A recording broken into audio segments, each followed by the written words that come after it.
रहमान रहीम। आज के लेक्चर में हमने दो चीज़ें देखनी हैं। सबसे पहले तो ये कि कंजर्वेटिव फील्ड होता क्या है, और दूसरी चीज़ जो हमने प्रूव करनी है वो ये कि ग्रेविटेशनल फील्ड जो है वो एक कंजर्वेटिव फील्ड है या नहीं है। पेपर में ये आपके लॉन्ग क्वेश्चन में आएगा कि prove that gravitational field is a conservative field. तो कंजर्वेटिव फील्ड को समझने से पहले हमें सबसे पहले ये पता होना चाहिए कि फील्ड कहते किसको हैं। सो फील्ड क्या है?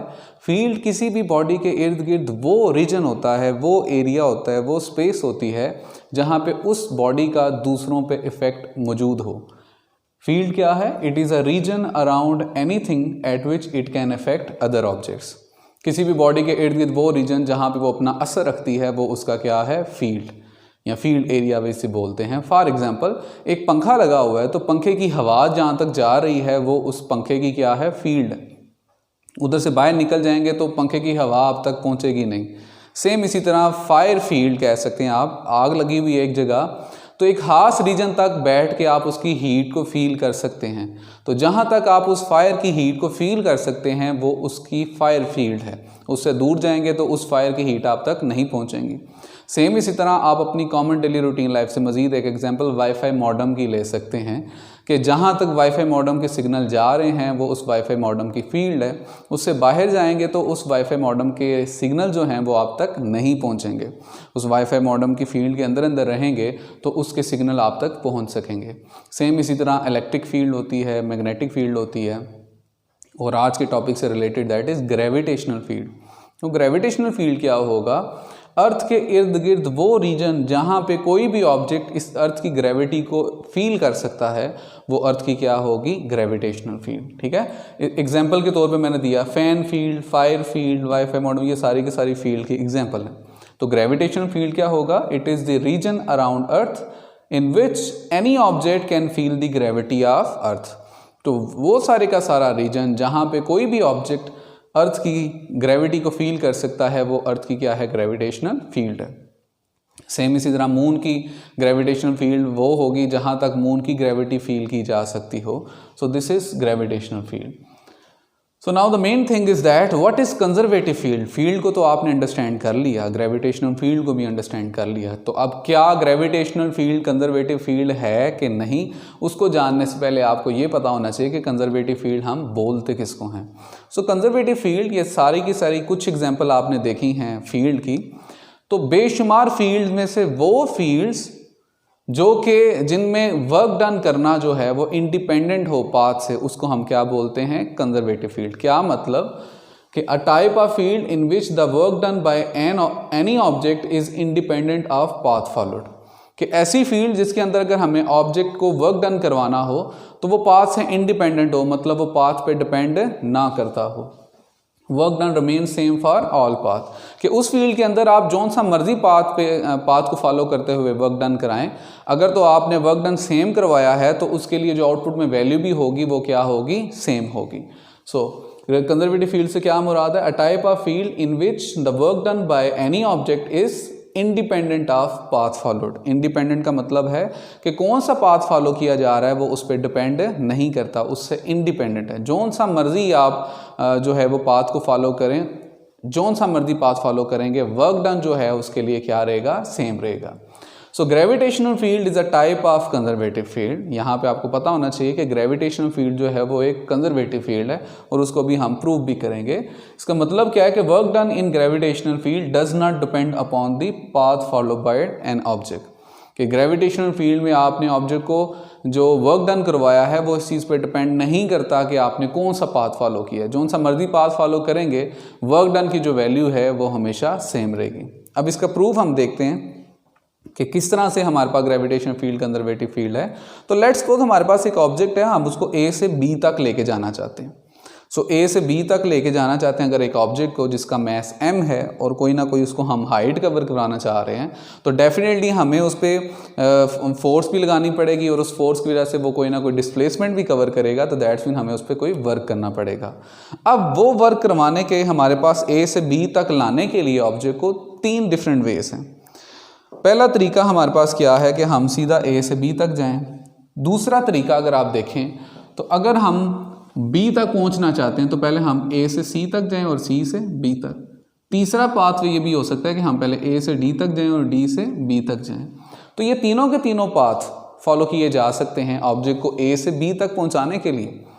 तो अब अगर ग्रेविटेशनल फील्ड एक कंजर्वेटिव फील्ड है तो चाहे हम पाथ 1 को फॉलो करें, पाथ 2 को फॉलो करें या पाथ 3 को फॉलो करें, तीनों के तीनों पाथ पे वर्क डन की वैल्यू क्या आएगी, सेम आएगी।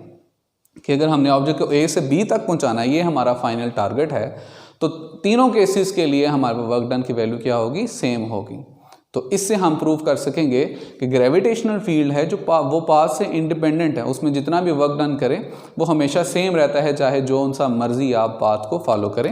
सो इस केस में हमें ए से बी तक जाने के लिए हमारे पास 3 डिफरेंट वे हैं, एक है ACB और एक है ADB और एक है AB।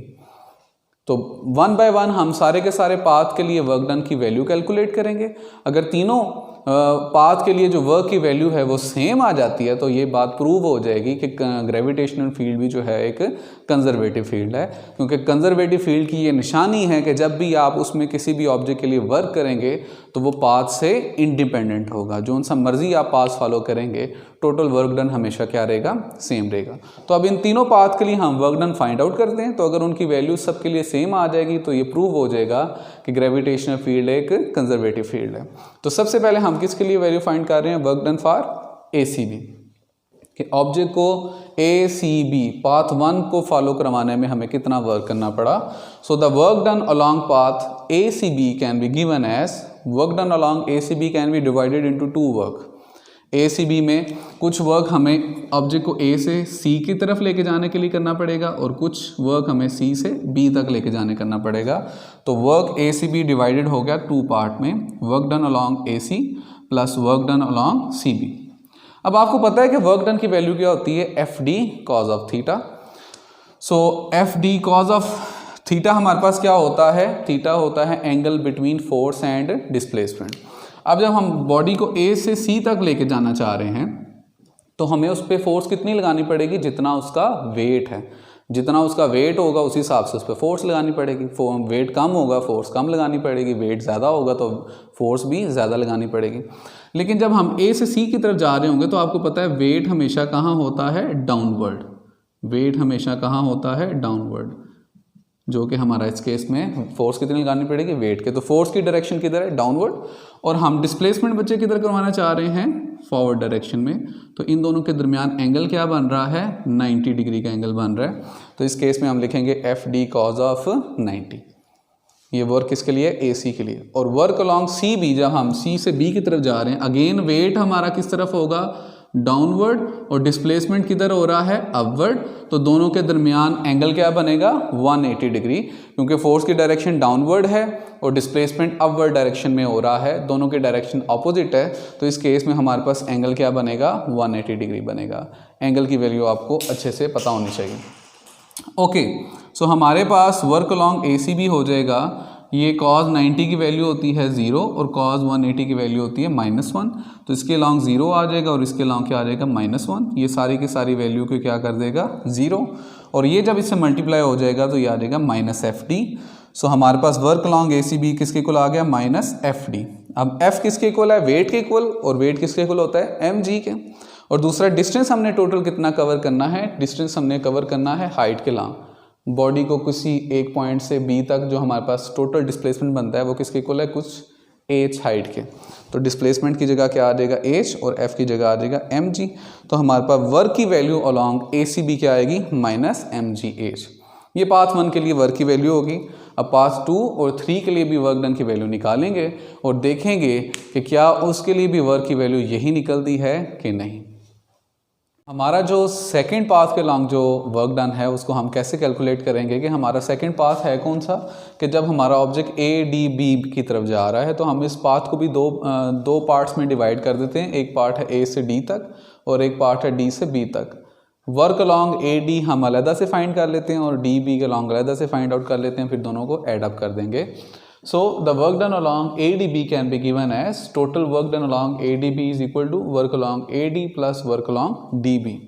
So work along AD जब हम कर रहे थे कि जब हम ऑब्जेक्ट को A से D की तरफ लेके जा रहे थे तो उस टाइम पे हमारा डिस्प्लेसमेंट जो था वो अपवर्ड डायरेक्शन में था और हमारा जो वेट है जो फोर्स के इक्वल है वो डाउनवर्ड है।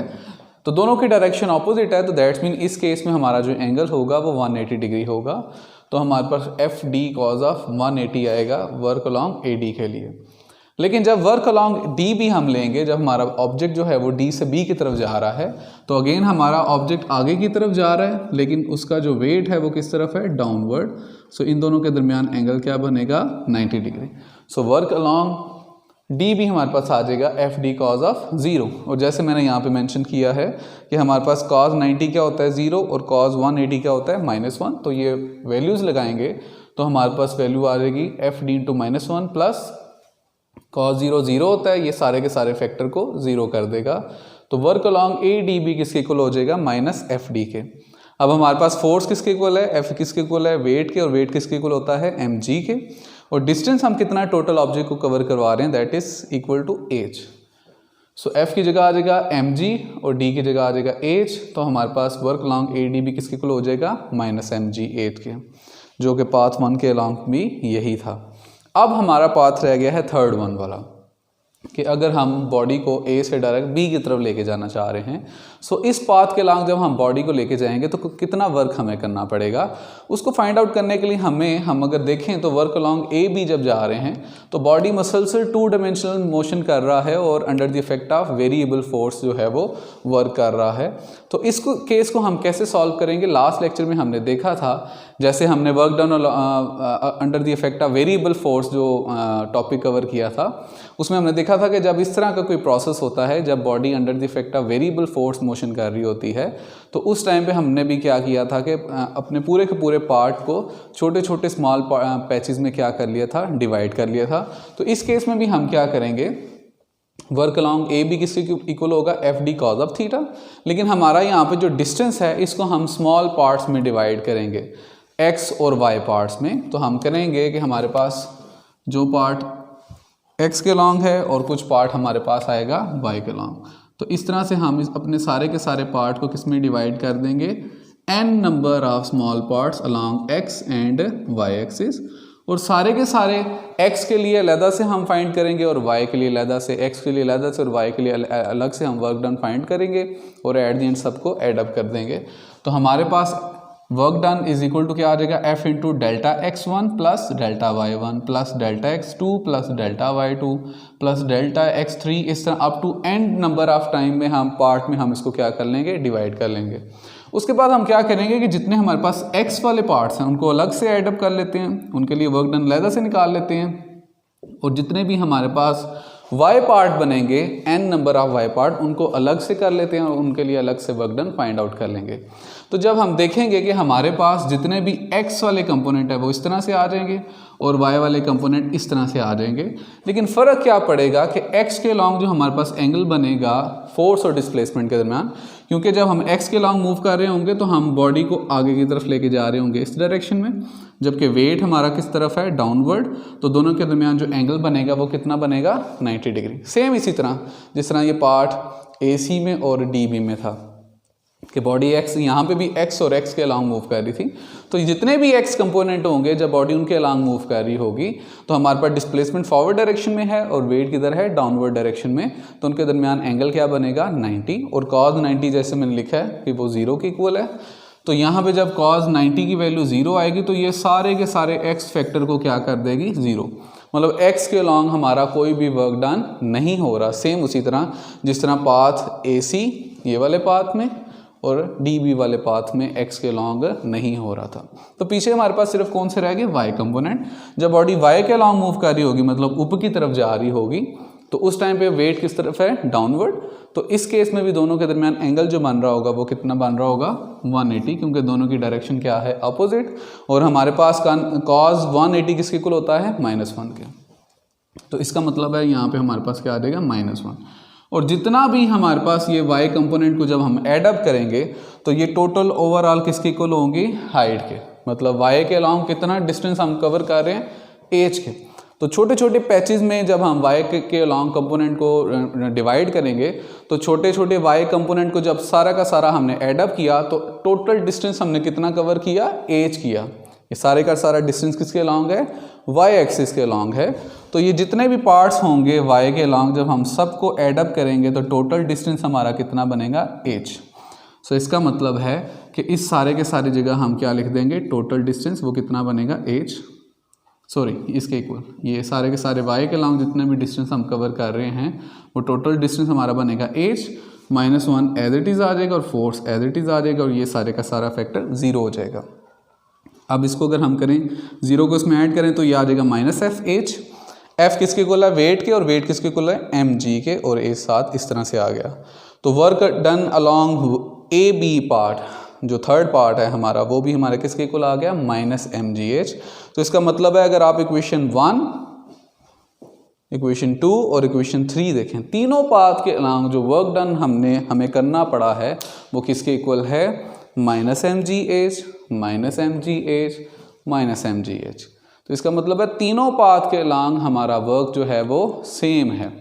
तो इससे हम कह सकते हैं कि as work done along all path is same, hence prove that gravitation field is a conservative field. तो इससे साबित हुआ कि ग्रेविटेशनल फील्ड क्या है, एक कंजर्वेटिव फील्ड है, क्योंकि कंजर्वेटिव फील्ड की डेफिनेशन के मुताबिक कंजर्वेटिव फील्ड वो होती है जिसके अंदर वर्क डन जो होता है वो इंडिपेंडेंट होता है पाथ फॉलोड से, कि जो सा मर्जी हम पाथ को फॉलो करें हमारा जो वर्क डन की वैल्यू है वो हमेशा क्या आती है, सेम आती है। तो इस केस में हमने प्रॉब्लम में करके देखा कि अगर हम बॉडी को A से B की तरफ मूव करवाना चाहते हैं तो चाहे आप पाथ 1 को फॉलो करें, चाहे पाथ 2 को फॉलो करें, चाहे पाथ 3 को फॉलो करें, तीनों केसेस में हमें जो वर्क डन है वो सेम ही करना पड़ेगा।